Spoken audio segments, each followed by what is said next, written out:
tonight's meeting, and let's start with the pledge. I pledge allegiance to the flag of the United States of America and to the republic for which it stands, one nation, under God, indivisible, with liberty and justice for all.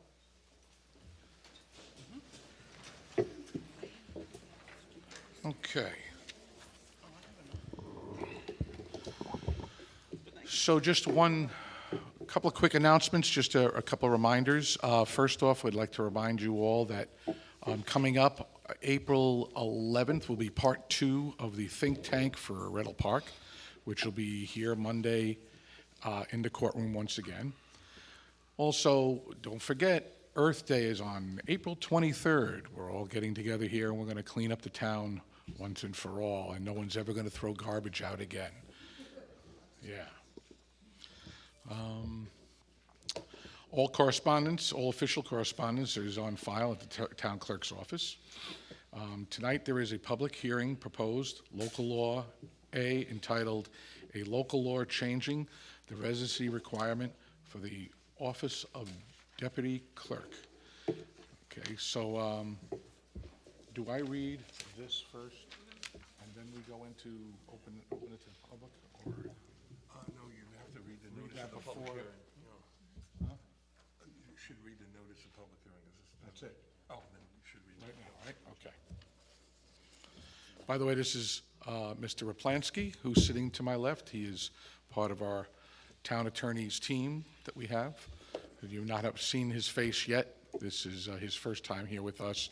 So let's all give him that good old Pleasant Valley welcome. Now you can clap. It's okay. It's all right. So I am in receipt of an affidavit of posting for the proposed local law A of 2022 entitled "A Local Law Changing the Residency Requirement for the Office of Deputy Clerk" by the Town Clerk Mary Beth Muir, dated March 21st, 2022, and the affidavit of publication by the Northern Dutchess News dated March 21st, 2022. With that, I'm going to make a motion to open the meeting to the public for agenda items. You mean for the public hearing? For the public hearing, I'm sorry, for the public hearing. Yeah, I'll second that. All in favor? Aye. Aye. So the microphone is open for those who want to speak on this topic. This is the time Yes, to ask about the law only right now, and then we'll do agenda items after that. Donna Truhaft, 48 Waterloop in Pleasant Valley. This law that you're talking about, I got a message back from Jen, but I don't fully understand what you're saying without the legal jargon. If somebody that works here, you're now saying that they can work, they can live in Hyde Park and work here in the town of Pleasant Valley and make decisions for Pleasant Valley? No. That's not how it No, works. that's not how. So, All right, then we need somebody to explain it in plain English, Okay, what it means. So, do you want to do it? I'll take this one. I So, will leave it we to have a you. lot of employees that work here that do not live in Pleasant Valley. Specifically, we're talking about the clerk's office for just this local law, right? The current the law says you have to be a resident to work in the clerk's office. But we have offices that are filled by people that don't live here and other offices, if you understand what I'm saying. So this is gonna change the requirement, so they have to live in Dutchess County, but not necessarily Pleasant Valley, for specifically the clerk's office. Does that help? No, I get what you're saying, but They, So- they so- can't be the clerk. The clerk has to be a resident of Pleasant Valley, it's an Like, elected they're- position. It's a deputy clerk position. deputy clerk, so that's you? Right. Okay. So you don't have to live in Pleasant Valley to be a deputy clerk? Currently, she does. Oh, current sheet, okay. So what you're asking us now is to vote? Are we allowed to vote? You guys vote? Yes. Right. So With we your have, input, that's why we do this. We're here to listen to you to see if this is pu- something that yeah. residents want. A public hearing is, we put the topic out there, and we hear from the people before we actually make our vote. Correct? Why don't you explain it? Yeah. So let me just explain the local law a little bit. Presently, you have a town clerk who must be a resident of the town, and you have two deputy clerks who I understand are residents of the town. The New York State law requires that to hold the position of a deputy clerk, you do have to be a resident of the town, but the town is permitted to change that by local law, which they're doing tonight, to allow the town clerk, who actually appoints the deputy clerks, to search for to fill a position for one of the deputy clerk three positions. That would be someone who's not a resident of the town, would be outside of the town, might be in the county. And that would, if this law was passed, it wouldn't be filled immediately. It would be within the prerogative of the town clerk to fill that position if it's needed. But if the third deputy clerk were ever in a position to assume the responsibilities of the town clerk, it would only be for a very short period of time. If the position of town clerk became vacant, the town board would follow a process to fill that position on a temporary basis until the expiration of the term. So you have already two deputy clerks. You don't have a third deputy clerk at this point.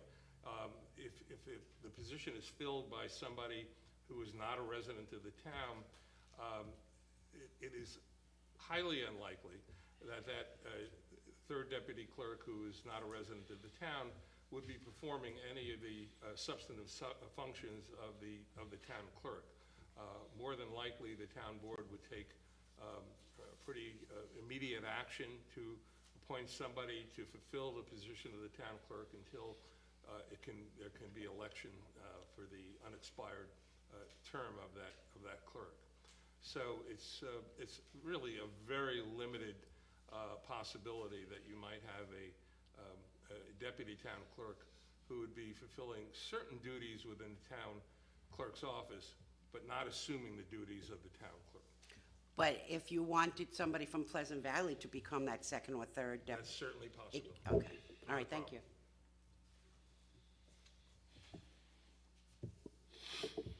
Anyone else? Nobody? Go right ahead.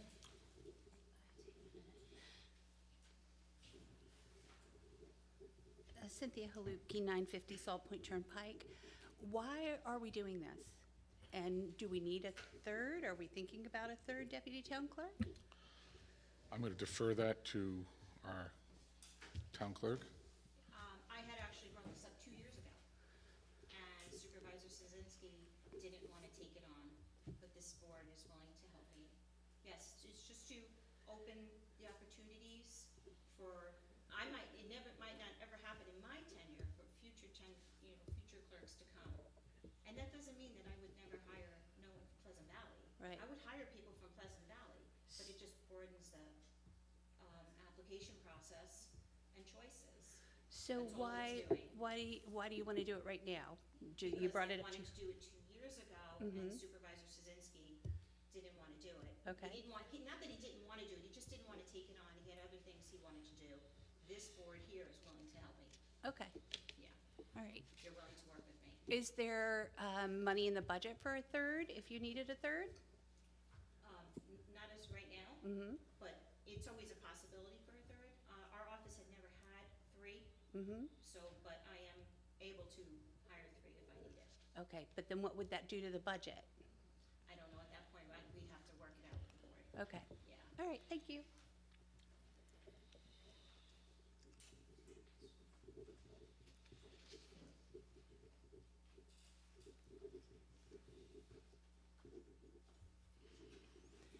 Gary Vader, Salt Point Turnpike, Pleasant Valley. Since the beginning of the deputy town clerk, we've always had town residents, and they have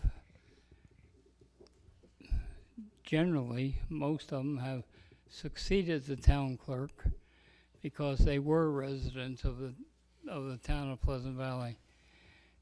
If we had a problem where the town clerk, and I'm not suggesting that you're, but if she becomes incapacitated for some reason, we would have to start from pretty much scratch to get somebody that would take over the office. That system has been working since the deputy has been, it isn't from the beginning because we didn't have deputies back then. Orlando Van Wagner, who ran the gas station, was the town clerk, but he didn't need a deputy at that point. And I think strong consideration should be given to residents of the Pleasant Valley, and nowadays there are people looking for jobs and that. Thank you.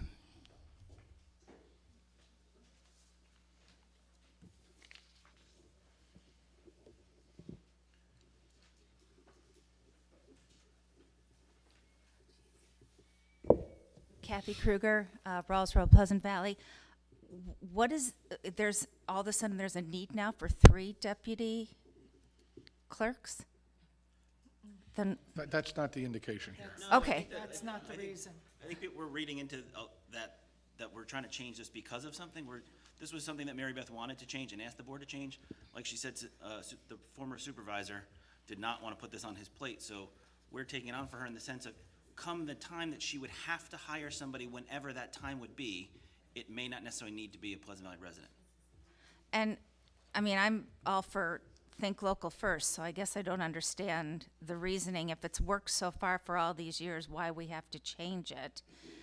And wouldn't somebody who worked for Pleasant Valley, lived in Pleasant Valley, did their business in Pleasant Valley, have a stake in Pleasant Valley? To me, they would be much more up on what's going on in Pleasant Valley than somebody who was outside of Pleasant Valley. So I don't understand why all of a sudden there's a need or a want to look outside of Pleasant Valley for a deputy town clerk. This is our town, and again, we elect our town clerk. And if something were to happen, somebody could take her place that was not an elective. No, No. the board would have to No. appoint her, the town clerk's replacement. So we couldn't appoint somebody to that replacement that's not a Right, resident. so the board then would elect somebody, or would appoint somebody, is what you're saying. For a certain amount of time until either there's a special election or their term is up. Right. Depending on a couple variables. But again, then we're at the mercy of who the town board, not who the public is electing, or again, who would be a town. Only for a short time, though. Only for. Well, you have to define a short time. Well, so I mean, it depends on many variables as to when the seat was vacated. If it was vacated before September an election year, or before July an election year, I believe there'd be a special election that November for that seat. If it was vacated after that point, it wouldn't be till the following November that there would be a special election for. So we would then appoint for that remainder of time. So it depends. There's a lot of variables here on this one. It's not so Right. clean cut. but again, that becomes very political as opposed to somebody at this point in time being, having a deputy clerk that is a resident of Pleasant Valley that has been trained also by the clerk. I mean, our deputy clerks here have been trained. Somebody's gonna come in that's not going to have that, that the benefit of the training from the clerk. Well, I think I lost If you. I may, If Frank. you appoint If somebody, I you may. might be appointing somebody let me who has help. absolutely no experience in. Let me help this out a little bit. Okay. Maybe I can put it in a different light. So, first off, anybody who comes to work here as a deputy clerk is to be trained, okay? So they will be trained to do some of the duties. Can they be town clerk? No, they would not be. So let's take the scenario like this. Let's say our deputy clerks right now find better jobs and they move on. Our town clerk then goes out and looks for people. Let's say she can't find enough people for, in Pleasant Valley. So she opens up the field and hires 2 outside of Pleasant Valley, but in Dutchess County. They come to work, they are trained to do the duties that they need to do for that office. Then all of a sudden, and we've had it happen where the town clerk becomes incapacitated to do her duties. We've had that. All right? Now you're sitting with a town clerk that's can't be there, and two deputies who can't actually be town clerk.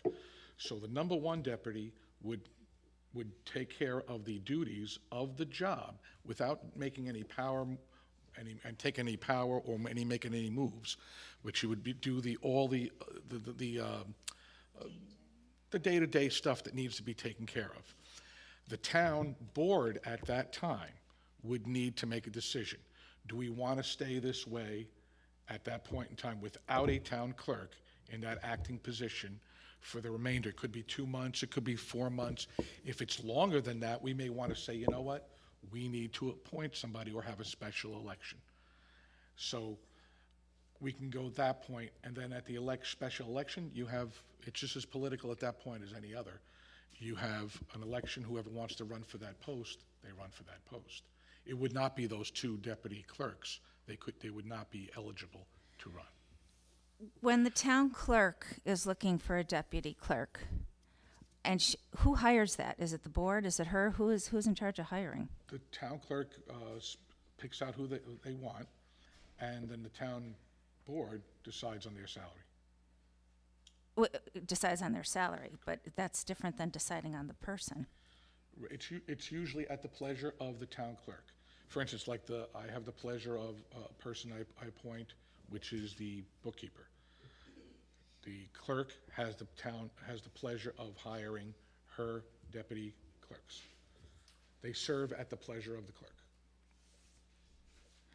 And the town clerk always usually asks one of the board members to be with her for the interviews.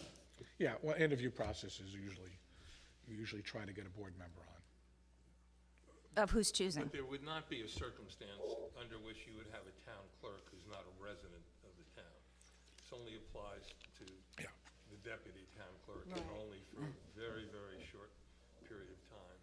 So if there was a vacancy in the town clerk's office, the board would actually have to move fairly quickly to fill that position. And the election would be dependent on when that position becomes vacant in the term of the office. So I can't tell you exactly when it would come. But you're not going to have, by virtue of this law, a situation where you're going to have a town clerk who is not a resident of the town.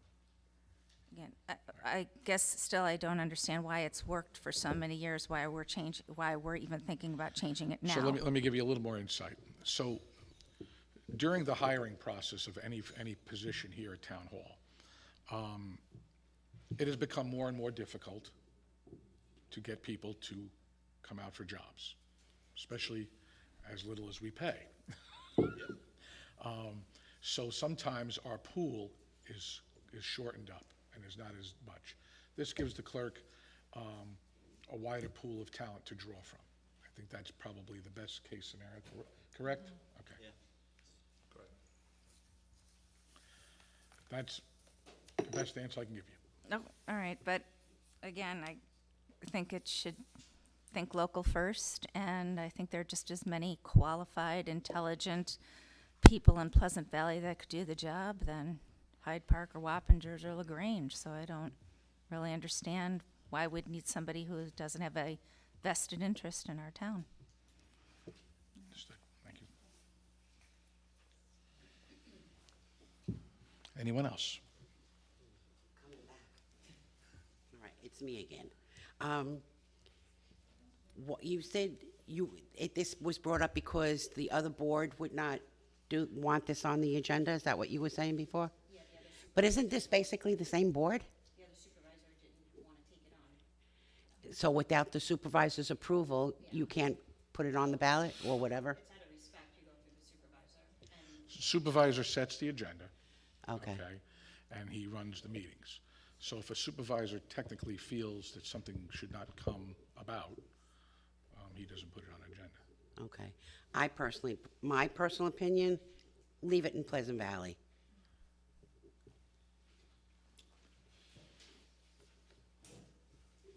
Is this subject to permissive referendum? No. Is this law subject to permissive Bev Doppel, Pleasant Valley, of course, Creek Road, Creek Road, wherever. While I understand the reasoning behind opening up the avenues for a wider selection, I too feel that it's a Pleasant Valley position. All these years, the town clerk office is the hub of this whole town, really. An awful lot of people come in and out. And I think that, the deputies that Mary Beth have done a great job. And I was glad to hear that it wasn't replacing anybody. But even adding another salary to a town position, it's more money to deal with. And I think right now, with the process as it is in government, I think it's a good idea maybe to wait a while, if nothing else, until the financial stability comes back again. The only other thing I was having a problem with, I know this public hearing was announced in the paper, I believe. I didn't see it, but so many people don't even know about this public hearing. Going forward with future public hearings, and I know we're going to have some, I think it would be a better idea if we get the word out about these things. It's not even out front. It's not on our website, It's on the legal board out front. Is it on the big white board out by the, No, we didn't put it. well, that's what people read. They don't stop by to come inside to look and see what's on the board. Most important things are put on that whiteboard out by the road. Public hearing, As the town comes through, they're going to see it. They're not going to stop and look and see what is on the board, So I think going forward, it's a big consideration to the residents of this town that they become aware of what changes are being suggested and give them the respect to know what's going on. And that's basically it. But first and foremost, I'm inclined to agree. The town needs to keep the positions here, not from another town. So, thank you.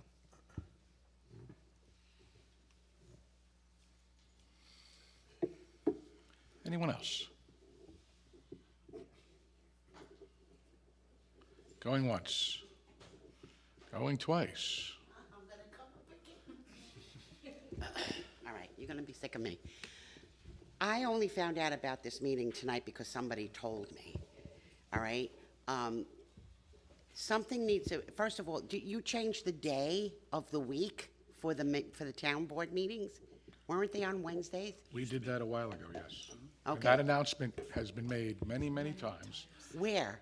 Oh, Every meeting or every or meeting our Facebook, on a, Well, if on a- I'm not here, I'm not gonna know if you change it. okay. But can you put it on the whiteboard too when the town board did. meeting? The meetings, the dates of the meetings are put on the whiteboard. On the outside? The outside whiteboard. Okay. Well, I think it needs to be publicized a little bit more too. I agree with that. Sure, why not? Let's do that. So if,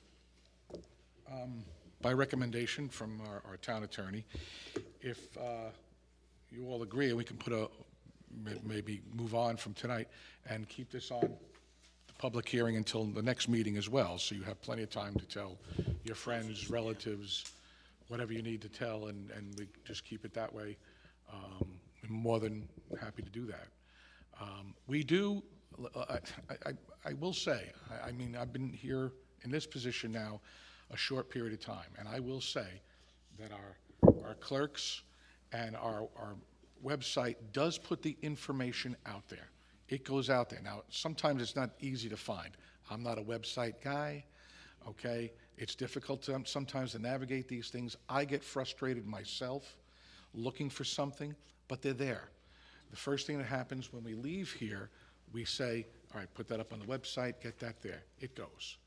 A lot of times we've already seen, and I've already seen, a lot of you folks calling up saying, why can't I find it on the website? Why isn't it posted? Why? And they yell, and yell, hold on, we're not hiding anything. And then Jennifer will actually walk you through the steps to find it. So it's there. We put it on the website. We put it on the board, which we're supposed to do, we advertise it. A lot of you folks have websites and sites that you certainly pass the information around on. I see it, we all see it, so I know it gets out there. And there's sometimes there's not a willingness to come out and speak your mind. That's another problem too. I've seen this town do that. I've seen this town get up and fight for something that they want. I've seen it. So I know that if there's a willingness, they're here. And we haven't changed anything at all. In fact, I think we're communicating a lot better amongst ourselves and with the town. So we can certainly improve. We can certainly hold this off. There's no rush for this to happen. Can Our I- town attorney, go ahead. Mr. Sabura, can I interrupt? Can I ask a question to both either you or the town attorney? What is the so say that there's like a line in here or 2 lines in here that we want to change to maybe appease some comments we've heard tonight. Like is it simple to just to make an amendment to the resolution? Well, you'd have to make an amendment to the local law. Right, so that's the question. So like, what's the process of that? Because what I'm getting at is, So then you'd have to, just so we're all on the same, so everyone knows what I'm talking about here. We do mention that the first deputy clerk and any deputy clerks thereafter don't have to live in Pleasant Valley, but I understand from having seen who applies to jobs here, the pool from Pleasant Valley is not the biggest. But what I'm getting at is, what if the first clerk did have to have a residency requirement, and then any clerk thereafter did not? So really, we're talking about 1 employee really in the town technically, because there's 2 clerks in her office. you could do that. Okay. That's Or not you such a could put bad language idea. in there that, before hiring a resident outside of the town, that the town clerk first explore the possibilities of retaining the services of a clerk who resides in the town. You could change it any way you. I gotcha. So I guess what I'm getting at is, we've heard a lot of comments about adding a residency requirement, and I believe, feel that we understand why Mary Beth's asking for this, right? So I think this is a meet in the middle of the road kind of a solution. Sure. So how do we amend this to make that so we can have people comment on that next meeting, is my question. Well, Is that so simple or no? we'd have to change the language tonight to amend the local law from the floor and keep the vote on the local law open to the next meeting. So if you could tell me how you want to change. So I'm proposing, this is what I'm gonna make the amendment for, Okay. is the first deputy town clerk keeps their residency requirement, while any additional deputy clerks appointed pursuant to 3010A or B of town law do not need to have the residency requirement. If that's a motion, Councilman, I'll second it. All in favor? I mean, I know, I'm sure you are okay with that, you know. Well, we have to have discussion on it first, Well, right, before we discussion say all on in the favor. actual change? Yeah, Mary? Anything on that? Any discussion on the actual change to what Frank's proposal is? No, I agree with that. I'm sorry, Councilman Mazzella, I'm sorry. it's okay, no, it's fine. Can I just state something? You do, even though you do that, you do risk the chance of the first deputy clerk, if something happened to me or a future clerk, if that first deputy clerk doesn't want it, Right, well, it's the same, you're in the same boat. Scenario, but it's a scenario where I think the residents will feel protected because there's someone who has stake in the game or skin in the game, rather. You're in the same boat at that point in time, that's fine. So if both deputy clerks didn't want to take the position, we would still have to appoint somebody or something like that, so we're still there. I see this as a viable compromise. So let's, my 2 cents is we vote on it, we postpone this, we adjourn this till next meeting and let people comment on that portion of it. Correct. So- And post the amended local law so people can see that. Okay. So, If watch. you could just repeat the language? Yes, so let's he get knows. this Yeah, right. so I'll repeat the language again. So the first deputy clerk of the town of Pleasant Valley keeps their residency requirement, and the Second does not have to. and any additional deputy town clerks appointed pursuant to section 3010A and or B of the town law at this time for his or her appointment throughout the term of the office need not to be an elector of the town of Pleasant Valley and must be a resident of Dutchess County. That's my motion. And I got a second? Any further discussion? All in favor? Aye. Okay, now watch. Jennifer, can you please make sure that goes up on the website immediately so that we can have discussion for It's the, also in both post offices And Right. it's at the firehouse Okay. and on the website and Facebook, which is. And I would highly suggest all you folks who have your own sites, post it, spread it.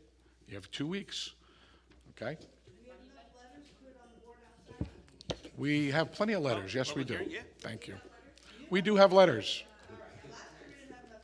We have letters now. We got it from the fire department, actually. Okay. So I move that we close the meeting to the The public hearing? public hearing Yep. To April 18th? April. until April 18th. Do I have a second? Second. All in favor? Aye. Aye. I move that we open the meeting up. Wait. We gotta close the meeting to the public for the public hearing, though. We didn't do that. We just did. Oh, we just, oh, sorry. said that. Yeah, Just did it. Yeah, we postponed it. All right. Sorry, we're not closing. So Sorry. I'd like to open the meeting up to the public for agenda items only. And I also would like to make just an amendment to our discussions when we get to that point. I'll So, second that, John. second, all in favor? Aye. So anything about our agenda you'd like to speak about?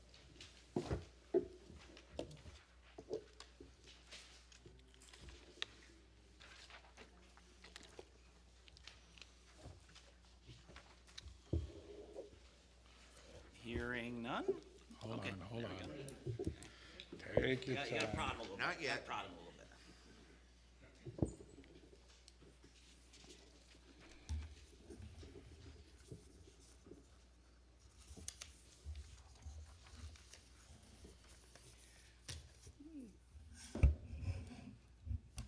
Gary Veeder, Salt Point Turnpike, Pleasant Valley.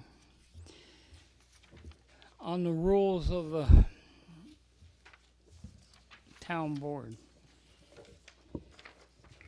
I have found a number of things that really I don't think they would work.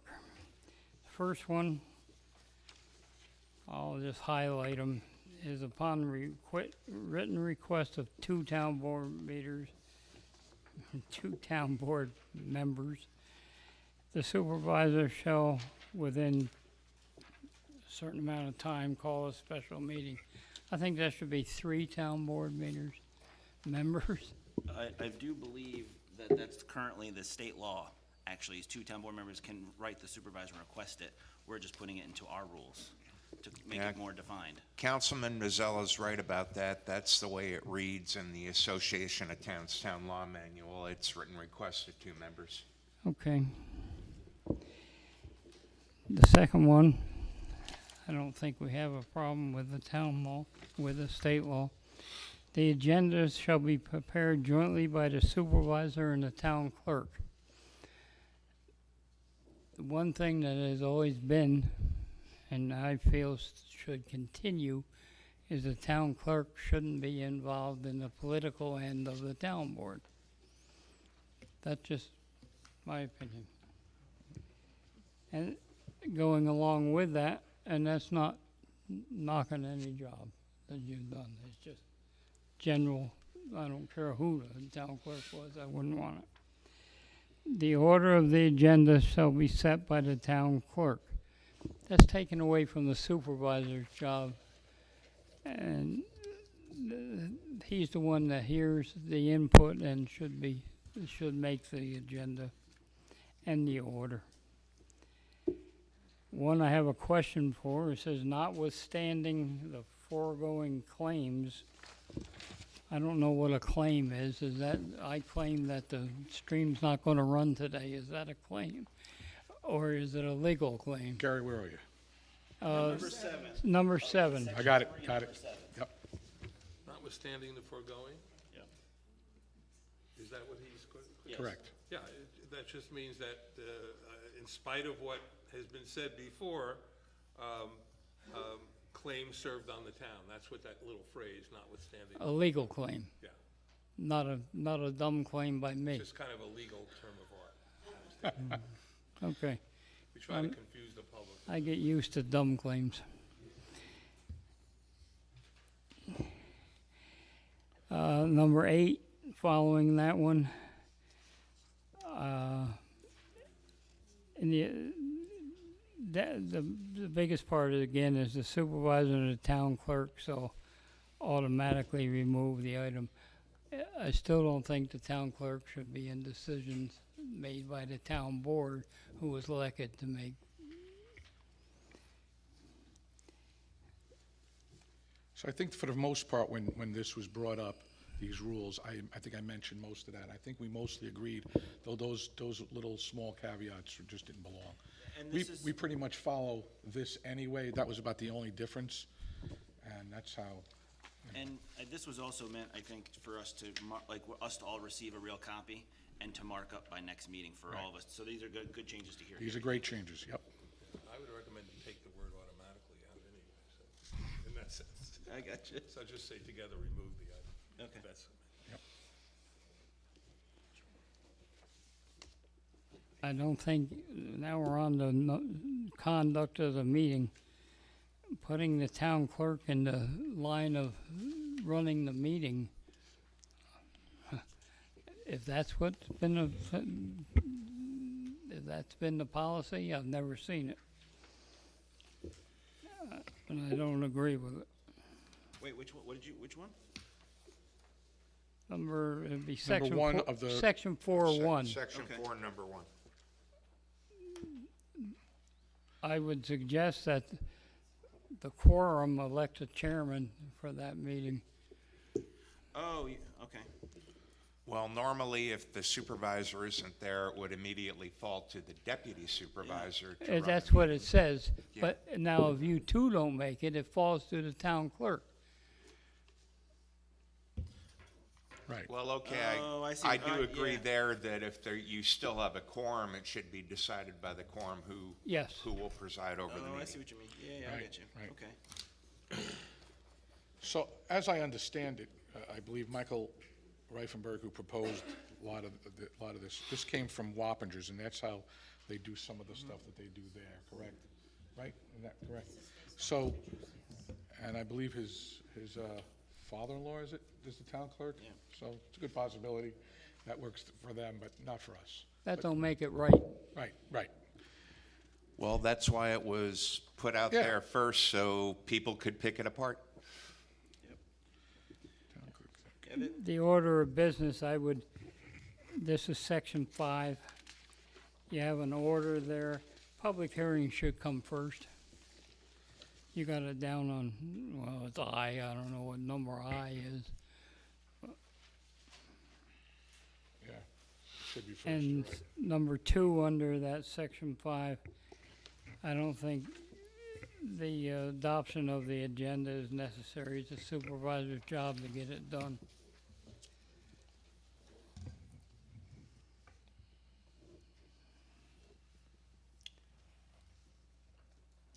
And yes, Robert Rules should continue, because everybody knows Robert Rules. Well, at least those that are involved in government knows. Right. Thank you. Thanks, Gary. Thank you, Gary.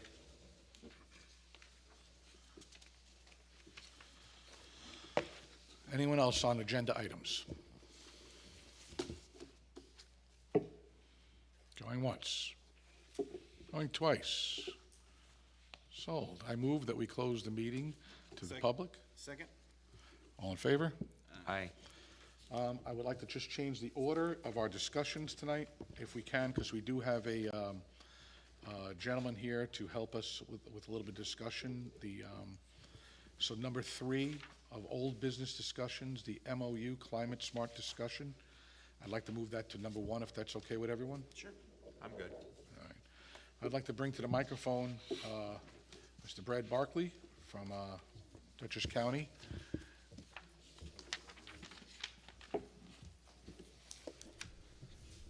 Hi, thank you very much. And thank you. I provided you a more in-depth explanation of exactly what Dutchess Cappy is and what we're really looking at doing. Again, what this is we got a 219 now, seems that long ago, a consolidated funding application grant from the state. It gave us about $99,000 to basically hire Hudson Valley Regional Council and a group called ICLEI to help us do facilitated workshops that will lead to the county and the 9 different municipalities involved, all developing government greenhouse gas inventories and climate action plans. This is pursuant to the state Climate Smart Communities program. The reason we did this was because I'm the county's Climate Smart Communities coordinator, and this is the one task really that I felt was more technical than this expertise that we had, and it would be a lot of help to get someone from outside to help us lead us through this process. At the same time, we can do it with 9 municipalities where the county and the 9 municipalities all come up with their own plans, really their own results, but just through this facilitated process. And it just seems to be an excellent way to get through this. The greenhouse gas inventories are really your first step when you're looking at, what kind of emissions are the actual operations of the government producing. And then we look at that as an inventory. It helps you if you're thinking in the future how you might want to reduce your emissions. Well, the first thing with reducing emissions is often wasted energy. And so that through energy efficiency measures, you're able to both save money and energy, and those would be your priority type projects that would result from this type of planning. I would tell you that the county has a bronze level certificate. We were basically able to get that just based on things that we already did. We knew made sense. We already do these things. We're now looking for a silver certificate, and this will be the basis for that work. So in the MOU that I had sent around, it was required by DEC for the grant.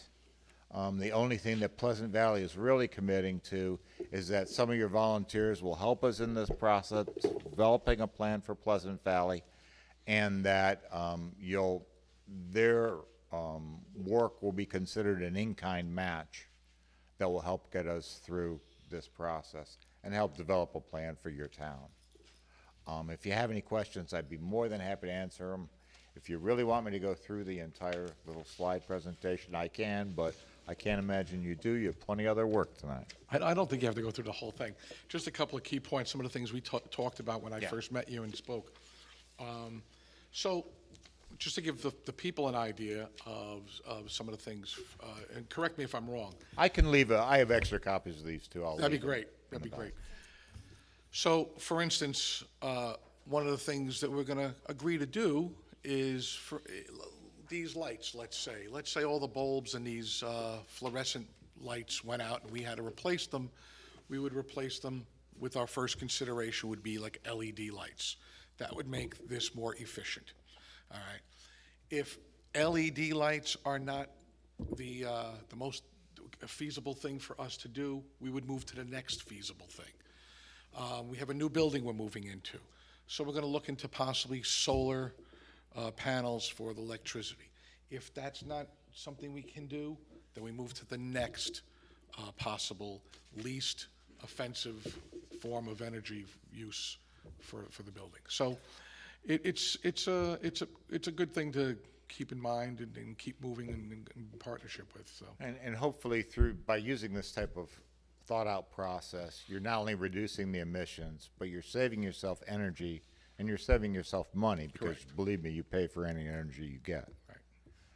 Right. So again, these things you're really trying to prioritize different projects, and then as you get Climate Smart Communities points, you can also apply for grants from them to maybe help follow through on some of these projects.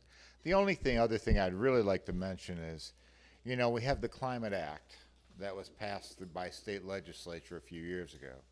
DEC has now done their scoping document, which they had to do by the end of December, and by next year they're supposed to be coming up with actual regulations that will go with that Climate Act.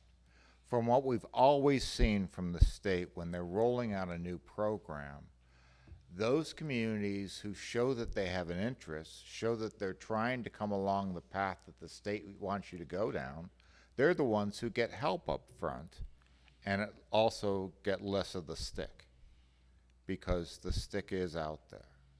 So it's a matter of let's help you move down the path. Let's all move down the path together towards a greener environment.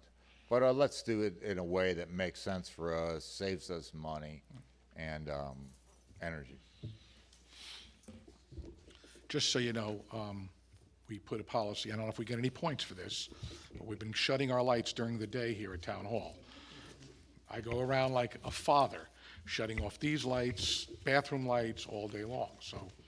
Well, you know, and that's one of the interesting things is we do look at, one of the things we look at is we look at your energy bills. Right. Because that'll tell us what you're doing and what you're not doing, Right. just by how, what's the rate of energy. And that's one of the beauties of ICLEI. They've looked at so many buildings and have so much information across the span of really the world, that you can see where you're out of whack. Well, your electric bill is way too high in here. Let's look at this further. So it does really guide you down that road. Any questions? Any questions?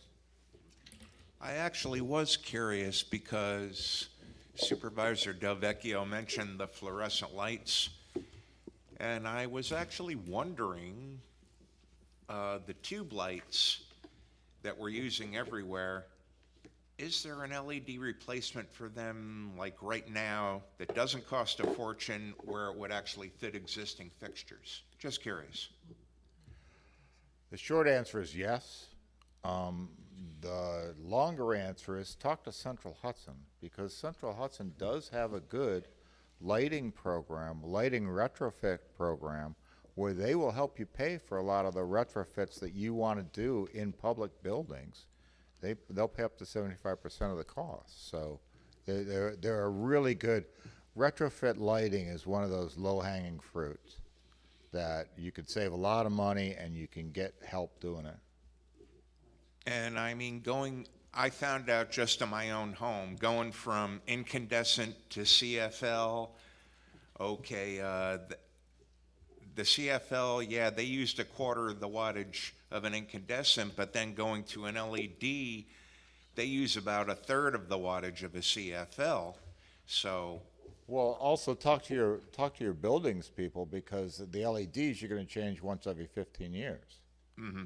So, So if you pay a little more for it now, you're going to pay a lot less later. And you're going to not have to be up there replacing the light bulbs. Every day, yeah, every 2 years.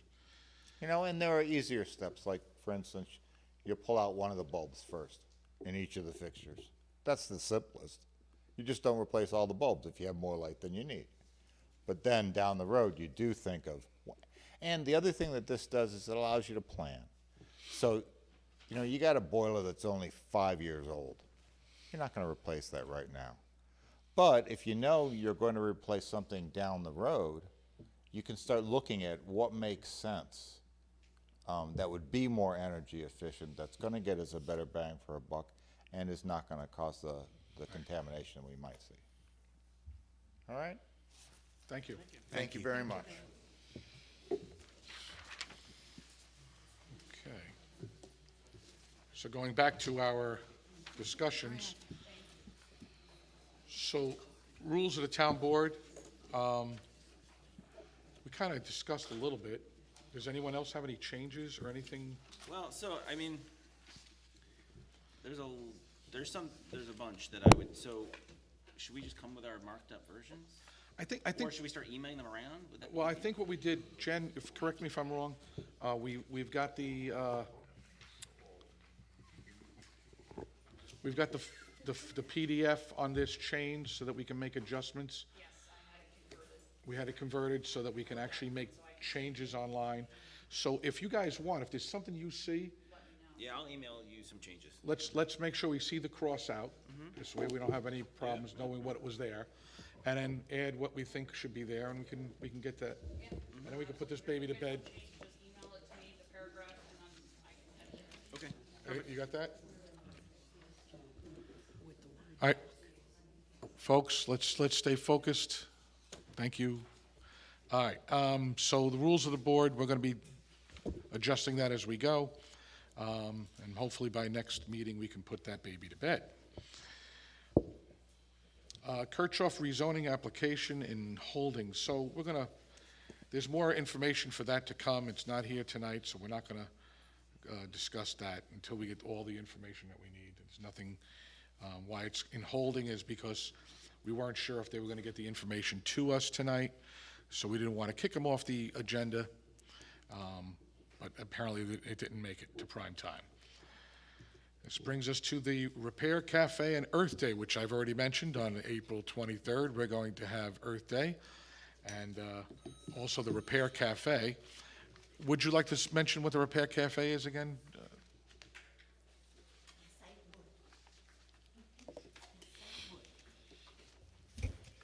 G. Curley, Stream Lane, can you hear me?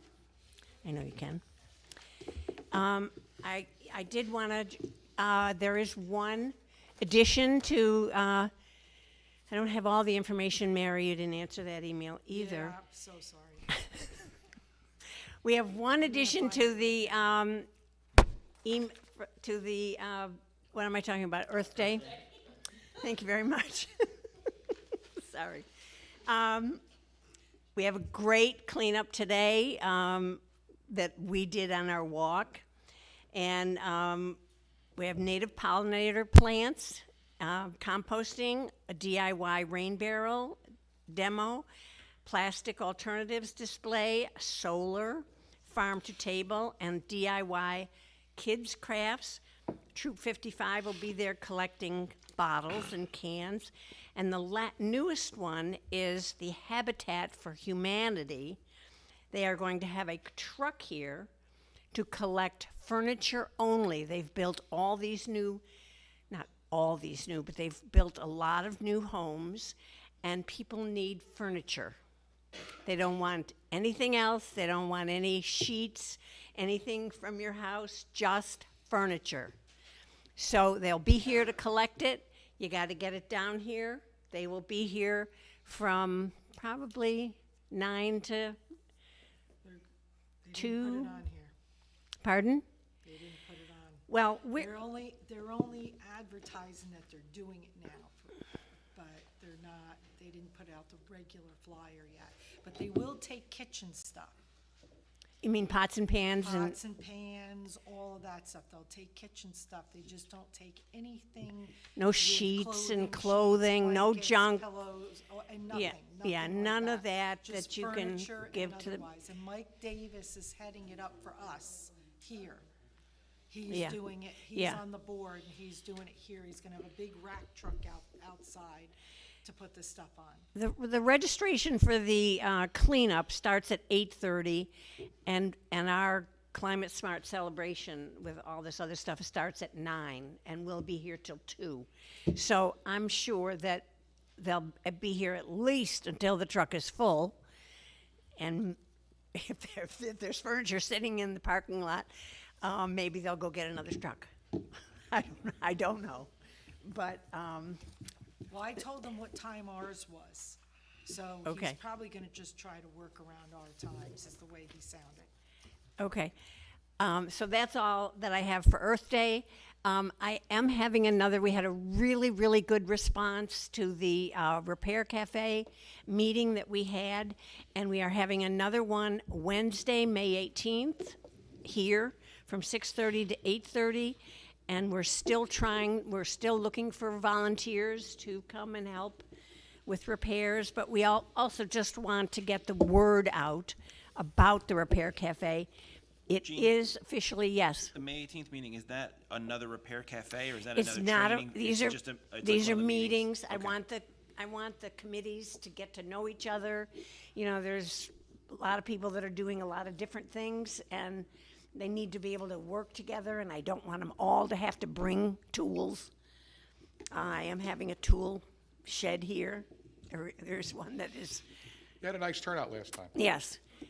And thank you very much for coming. I just have 2 other quick little things that I want to announce. The town of Clinton is having a green fair. It's not until May 14th, but they're having electric cars, electric trucks. They're having Ozone, a local community sponsored agriculture, building scientists with for an eco building, heat pumps, just all kinds of stuff, geothermal. So it's very, very nice. It's May 14th. It's on our Climate Smart website. So I want you to know about that. And also there is a movie tonight, or on the Friday, one of our Climate Smart movies. It's with David Attenborough, and it's about a life on our planet, and it's this Friday. So, thank you very much. That's Thank all you, I have Jean. to say. Thanks, You're Jean. welcome. Any further discussion on our Repair Cafe and Earth Day? Everybody clear your schedule and be ready to clean up. Last year was fun. Bathrooms at Helen Aldrich. Did you want to speak a little bit on that? I don't think so. I think you've done some good work, if I'm not mistaken, in investigating some things. Well, last time I presented the buildings to you guys, I also have some literature on vault restrooms that you could use at the other parks. What'd you call them? They're called vault. Vault. They're kind of like a composting toilet, but Right. instead you don't have to have maintenance with it. Right. It doesn't need electricity like some Can I composting have another one? toilets need. Oh, this is the one that, if I'm not mistaken, isn't this the one that Millerton or? Millerton has a compost. Oh, okay. It looks a lot like the Tioga on the cover of this They thing. look very close. Yeah, okay. Just so everyone knows what I'm referring to, the town of Millerton actually installed one of these on the Harlem Valley Rail Trail, up Route 22. So, I think fairly recently too, they just had a ribbon cutting for it, I think.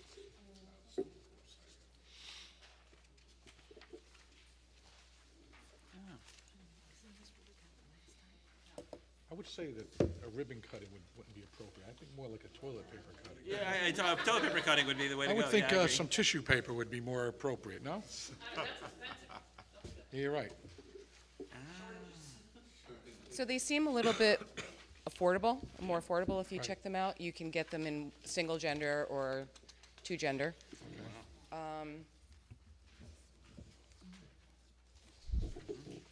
I spoke to the person that would be the salesperson for this company, and I said, what's the difference between composting and the vault? And you do have a list on your packet that will show you the differences. A composting toilet does need maintenance. It needs to be maintained by someone. The vault bathroom is pretty much similar to a porta potty. Functionality? Yeah, it gets drained probably once a year, maybe twice a year, depending on the usage of it. I see it as being a one time, and to get it pumped would be, right now, currently the prices for daily septic would be $350 to get it done. I don't know what the pricing is for the composting maintenance. The videos that I looked online said that the company will come and maintain it. I'm not quite sure what the pricing is on that, so that's something to look at. The composting toilets also have a fan that constantly moves the air around to help the composting happen. Right. And I think that there's some chemicals or wood chips or something that's put into the composting toilets. Is that correct? It's in the little video, so Yeah. it showed that. The only thing about the composting toilets I'm just struggling with is the amount of use it needs. It actually is not something that can sit. It can't be underused. No pun intended. It can't be underused. It has to have some action, in other words, and otherwise it doesn't work. But it could be overused too, so there could be Right. too much waste in it so that it can never compost. Right, so we got to find a happy medium there. That's Right. for sure. So the vault is just kind of like a porta potty. When it starts smelling, you call up the septic company. But the proposed buildings that I have are all concrete. Again, no rust, it's more durable, the doors are a little bit heavier gauge than the composting toilets. There are pictures if anybody wants to look at how it works in what I've handed out. And these can be used year-round? Yes. Yeah, it's just a. The placement of them it's are just- important. Basically, it's just a holding tank underneath the bathroom. Correct. And you don't need any construction prior to it, they come and plop it. Whereas a composting toilet, you do need a I little wouldn't bit. use that word. Plop it, right? I didn't mean that. Okay. With the vault, they just leave it. With the composting, you do need a little bit more construction done prior to it. The composting bathrooms, from what I understand, are made of wood, are like stick built, whereas these concrete ones are a little bit more durable. They have prefab ones that are not new. They're like, I don't know what they are. Okay. They come, they're cement on the bottom, each floor, and, you know, you can pick and choose what you want. Yeah, they look very similar to these. Right, Yeah, they do. exactly. Yeah. So it's just another option that Okay. I wanted to give to you. Great, thank you. Excellent. Wow, the one-way transportation is out. Locked at night, would they be open to certain, that's something the town board would have to consider, I think. Yeah, it's something we'd have to think about, how we're gonna handle them, what we're gonna do with them, and maintain them as well. We have to put that into play as well. But, look, it's time. It's time to start thinking about these things. We have, as I know it, I spoke with our rec director this morning. We bring in porta potties as it is. We have to ask permission to put it over by West Road, right? I mean, and they don't even, if they don't like the color, we have to change it out. I mean, it's ridiculous. So there's some things that this could give us an advantage if we put it in the right spot over in that way, and it would also maybe help the Riddle Park situation. So we have to find a nice happy medium there.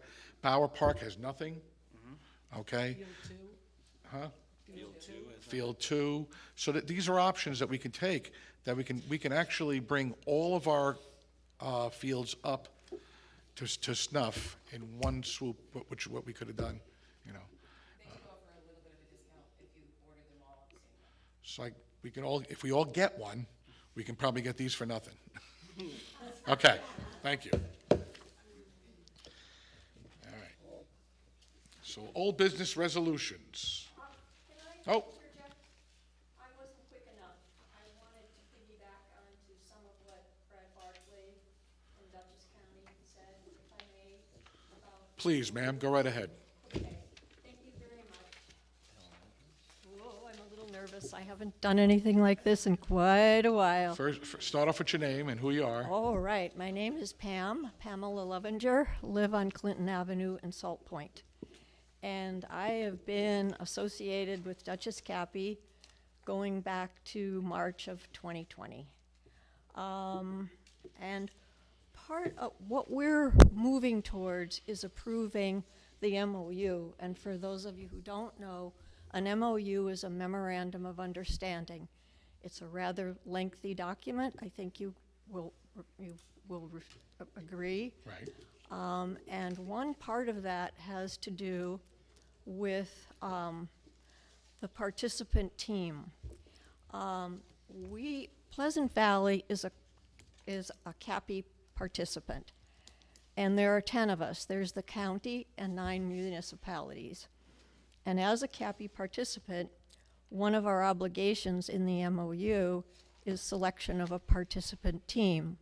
And that team, according to the MOU, our team for Pleasant Valley is to be made up of 3 CAPI, 3 CAC, so Conservation Advisory Council members. There are a lot of acronyms in all of this, and 1 town staff member. And he spoke about, I believe he spoke about an in-kind contribution. Correct. And cumulatively, Dutchess County and the 9 participating municipalities are supposed to contribute $99,000 as our half. And this is a requirement of any kind of grant that you get from the New York State DEC, that 50% of that be reimbursed, and we're not doing it in cash. Had we had to do it in cash, it would have been $4,636 to participate in this program. Instead, it's in kind, and so three of the people would be volunteers from the community, CAC members, and one would be a staff member that you would choose. Correct. And to be honest with you, I don't know what the staff member will do and how that staff person will interface. So let me stop you, for the sake of everybody here. Mr. Barkley covered that. He did cover all that. He explained it very well. Okay. And just to let you know, and if you don't know, already know, the last meeting, we kind of nominated Councilman Albrecht to be that person, Okay, to be with your team. okay, So, isn't that right, Mary? yes. Mary looks surprised. No, she's not surprised. She knows. I just want to keep reminding her. Pam, it's you and who else? Okay, that's what I'm gonna get to. Okay. So I just wanted Okay. to introduce this idea to you, because there will be, the MOU specifies that they want 3 community participants, community volunteers. We would like to do 4, and 2 would work on the first part of it, which is the mitigation part, and that's the inventory of greenhouse gases, accumulating them, then working on strategies to reduce those greenhouse gases, and actually working on implementing some of those things. The second part of it is the, excuse me, I'm gonna have to remember a minute, the adaptation. And this is one that's gonna take significantly less time in terms of the county programs. We're gonna have monthly discussions for a year, and then 4 months to actually come forward with our proposals. They'll involve a public meeting, documents that will be spread around in the community, and it's important at the end to have community participation, broad community participation. So I want to just get this idea of these community members in front of you. I said that we would like to have 4, so 2 for mitigation, 2 for adaptation. Right. And I have 4 people that we would like to put forward, and the idea is that this could be approved. You have to appoint us in order to go forward with this. And to do it on the night that you approve the MOU, which hopefully will be April 18. Right. Is So that your intention to vote on it that night? that would be the intention. The idea is that the board gets to look at it, read it, digest it. I think we kind of have an idea anyway to begin with. Okay. And then certainly by that, if you have those 4 people, we could put it all together in one Yeah, package. I'd just like to run the names by you very quickly, and then I think I'm pretty much done. Sure. So the 4 people that we would like to propose are for mitigation, Kay said Sederholm, and I would be the second person to work on mitigation. We were attending a Dutchess County CSC meeting in January of 2020, when this came up, and they mentioned that 2 volunteers would be required. That's what it was at the time. We volunteered. Okay. We attended an initial Zoom meeting later in March, and then the pandemic came and shut everything down until the present, when I think we're really very close to getting rolling. Okay. So I would like to propose the 2 of us, and for the adaptation portion, we would like to propose, I'm sorry, not I, Debbie Glynn, and Mita Plotnick. All right, I figured that. Both of whom have participated in a lot of town stuff involving mapping and a lot of planning. And both of them attended a resilience planning workshop in 2019, where in a day, they went through an exercise which will be the adaptation process, but drawn out over a number of months and come up at the end with a number of proposals. So those are the 4 people, and our time, this is in kind. Right. I have to get this in here. Our time is being valued at $12 an hour, which if we were really going to be paid 12, I would be asking definitely for at Not least even minimum 15. wage. Yeah. That's not even minimum wage. So, yeah, so. They're not even valuing your time at And- minimum wage? I'm asking that question. They're not valuing your time at minimum No, wage? 12. Wow. How they Wow. picked it, I don't know. So that's pretty much what I have to That's say. good. So after the FBI background checks, I'm sure these appointments will be taken care of, no problem.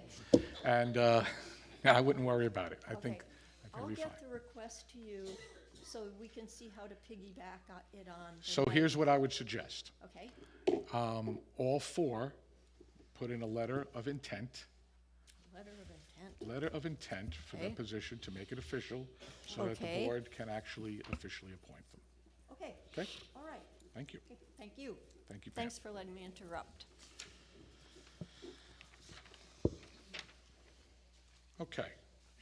Old business resolutions. First one is awarding the contract to our lawn care and maintenance service. Could it be one letter with all 4 signing? Or does it have to be 4 individual letters? Can a letter of intent be one letter with all 4 individuals signing? Yes. All right. Town Board Resolution Number 4001, 2022, awarding contract for lawn care and maintenance services. Whereas, Town of Pleasant Valley Town Board solicited bid proposals for lawn care and maintenance services for various town-owned properties. And whereas the town clerk received 1 sealed bid on March 18th, 2022, and whereas after reviewing the bid proposals, it has been determined that the lowest responsible bidder is Negri's Landscape Contracting. Now therefore be it resolved that the town board hereby awards the contract for lawn care and maintenance services to Negri's, am I saying that right? Negri's Landscape Contracting, 396 Greenhaven Road, Stormville, New York, in accordance with their proposal, a copy of which is annexed hereto. So Do I hear- moved. Second. Any discussion? All in favor? Aye. Aye. Okay. Current business discussions. Okay. So there's something I've been wanting to do since we started, and I think this is, I think it's important for supervisors going forward. Now that I've sat in this seat for about 3 months, I've received a lot of advice from lots of different people, but I can't tell you how important it has been to receive advice from former supervisors. It has been invaluable. Mr. Carl Tomic being one of them, Mr. Gary Veeder, and a couple others who've stopped by and have given advice. So I thought it would be a good idea to create a supervisors committee of former supervisors, a committee no more than 5, no less than 3. And it's my proposal to put that together so that any supervisor moving forward would actually have a good basis of knowledge to deal with, to draw from history of this town. I think it's prudent and wise of anyone to do such a thing. So any thoughts on that from anyone? The only thing that I can think of that might propose a small issue is any executive session type items with this No, committee. not So at that's the only thing that I think would, but besides that, I think it's a great idea. Any, I like it. you like it? Mary? Councilman Albrecht? Okay. So I'll put together a resolution stating what the function of the group Functionality would is, be, and we can go from there? Yeah, All right. definitely. Street signs, Highway Department. Big John, you're up. Here we go. That'd be great. How we doing this evening? John Baxter, Highway Superintendent. So our street signs, our road signs, that say, what road you're on and where you're going and how you're getting there are not DOT compliant in any way, shape, or form. They're wood, they're great, they're quaint. I know a lot of people really like them, but they have to go. With all the new, especially DOTs coming out this year with a whole new set of guidelines for high visibility signs, for a number of reasons. You're driving at night, you can't see, it's foggy, or, the other option I was talking to the supervisor about is, being on the fire department, you got mutual aid companies coming in and they can't see the sign until they're right on top of it, and oh my God, they stop short. So the new signs, I tried to stay as close to our format as possible, with the white sign and the black lettering, high reflective on both sides. So this is what our new signs are going to look like going forward, and we're going to slowly replace them. I'm working with some of our county executives trying to find some funding to maybe push us along a little faster and get it done quicker. But in the meantime, as they need replacing, people call up and go, hey, my sign looks like garbage. That's going to go on the list, and we're just going to start replacing them slowly but surely. I just recently ordered approximately $3,000 in signs. It's not a lot of signs. How much do those cost each, John? So depending on the size of the sign, so like this sign right here, just to put this sign up in one spot will cost about $120. That's the sign, the pole, and the hardware to hold the sign onto the pole. Because we can't use the wooden posts anymore either, because it's a safety concern as far as things are supposed to break off and bend, but when it's a wooden post, the wooden post can break off and come through your windshield, come through your car, go through somebody else's car. And again, this is all these things that DOT is starting to kind of crack down on.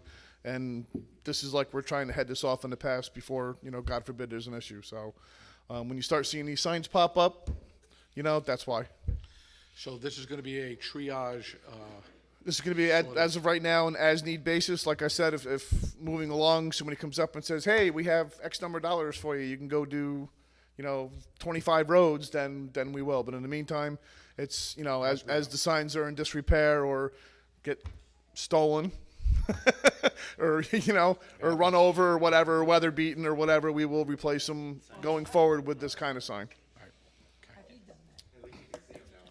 Yeah, well, like I said, that everything with DOT now has to be high reflective, high visibility, same thing with like the clothes we wear on the street. You got to have all these requirements, so it's just all for safety features, so. It'll be nice to see them at night, though. Yeah, because they shine up really good, especially if, now I hate to say it, I'm getting older, I don't see it so well at night. It's nice to be able to see these from, Absolutely. 150 feet away as opposed to, oh my God, there's my turn, and, so. The older we get, the harder it is to see. Yeah, I'm appreciative of it. I know, I'm trying not to get that way, but. Thank you, John. You're welcome. Waiving the fee for the firehouse. So apparently, Should we just make a motion from the floor? you want to explain it first? It's their 75th, right? It's their 75th. It's the 75th anniversary of Salt Point Fire Company. Yes. And they're requesting to use Helen Aldridge Park. We do have a fee. I'll just make a motion from the floor that we waive the fee for Salt Point Fire Company to use Helen Aldridge Park for their 75th I'll anniversary second it. celebration. I'll second any discussion? Nope. All in favor? Aye. Do we need a resolution for that? Yes, we do, right? That's fine, okay. It's fine? All right. Sweet, I'm 2 for 2 today. Shooting from the floor. And then last on current business discussions is cleaning service for town hall, highway bathrooms, and recreation bathroom. So I would like to table this one more time, and I'll tell you why. So in the process of looking for a service, a set of information was given to one company that was incomplete, and the other two companies got all the information. So I think in fairness, all three should hear precisely what we're looking for, and they can give us another pricing. So I think we'll table that for tonight and get that right. Got to level the playing field, right? Well, Bob? it's just, when the discussion started, one was given information, now that information has changed. So, in all fairness, Is this April 18th? yeah. Okay. So, we should have it all by then, correct? Okay. Current business resolutions, there are none. I move we open the meeting to the public again for agenda items only. So, second? All in favor? Aye. Aye. Anyone want to discuss anything? Oh, Anything that we just discussed? Not hearing any, I move we close the meeting to the public. Second. All in favor? Aye. And I believe we're going to go into executive session for attorney-client privilege. Right, what's the number of that? Well, you know, actually, we don't even have to go in executive, we'll go into an attorney-client session, so you can adjourn the meeting. There we go. And we'll go into attorney-client session. I move, You're not gonna make any decisions. okay, I move that we close the meeting to the, You already did that. yeah.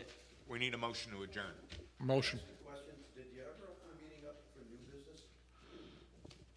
This is a workshop, so all the stuff is here. It's, It says here, open the meeting up for new business only, and it was at the very beginning of the meeting, it was on the agenda.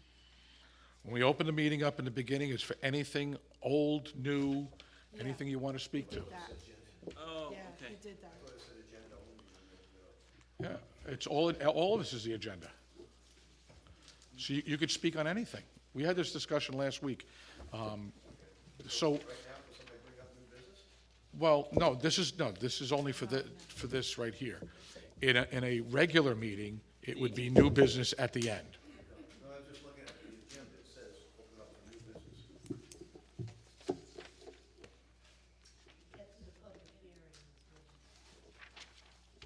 Where does it say it, Phil? No, on the front. On the front. So it was right below the public hearing, it said, for new business only, one time only. Yep. Oh, okay. Sorry about that. That's really not supposed to be there. It's just open to the public for agenda items only. And I think I had said that, but, Yeah, you did. well, we're not having new business, so the new business was spoken about. It could have been anything at the time. So it was agenda items only, and everything on the agenda was open to discussion. You can't discuss new business. We didn't have any new business, so there's no new business to discuss Well, unless he you means want. new business that's not on the agenda. That's usually reserved for the regular meeting. Just misunderstood the way it was. Yeah, a new business, here's how we're trying to do it. So we're trying to keep topics on the agenda. I'm just explaining. We're trying to keep, because there was some confusion last time. We're trying to keep all the topics on, on the agenda so that we don't lose them, like we heard so many times, you discussed something and it disappeared. It's not happening anymore. It stays on until it's resolved, okay? Then we bring up old business, old resolutions, we finish up the business, and then once it's all done, we move to new business at the end of a regular meeting. And that brings us to, you bring up new business, something that's different, not on the agenda. It doesn't mean go back and talk about what was already discussed for 2 weeks.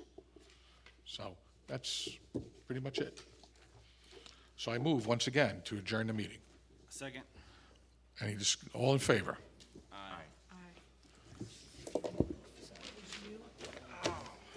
into another room, or do you do? Yes, already, we're looking at it.